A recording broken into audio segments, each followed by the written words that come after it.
I was brought up in what was then West Germany during the 1970s. Both myself and my older sister were regularly spanked when we misbehaved. However, perhaps because of having children of different sexes, my mother always made sure that spankings were given in private, so I never actually watched Christina, who is 5 years my senior, getting spanked at home. However, during one summer we went to visit my mother's sister in her house in the countryside.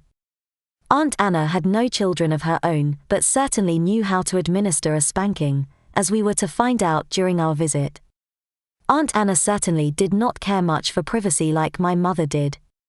So it came about that after I acted up at the breakfast table one morning, my aunt pulled me close and smacked my bottom sharply several times as I stood there. I did cry a little bit, but it wasn't as bad as what I usually got from our mother. One afternoon towards the end of our stay, Christina went out to spend some time with some other girls in the village whose acquaintance she had made during the visit. Unfortunately for her, she lost track of time and was late home. Aunt Anna had ordered Christina to be home for dinner at 6 o'clock, and when she hadn't returned by past, my aunt began to worry that something might have happened to her. She eventually decided to go looking for Christina herself, leaving me in the house by myself. It wasn't very long before my aunt returned with my sister more or less in tow. We were ordered to sit down at the dinner table, and the meal was eaten pretty much in awkward silence.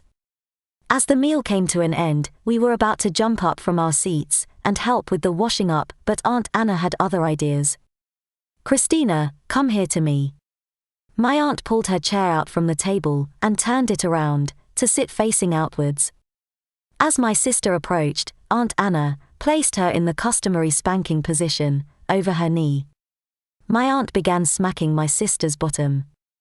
She certainly knew how to spank, and it wasn't long before Christina began to cry hard. I tried to engage Christina in a whispered conversation about how much it had hurt, but she was in no mood and probably too embarrassed to confide in her little brother. This was the only time I saw my older sister spanked.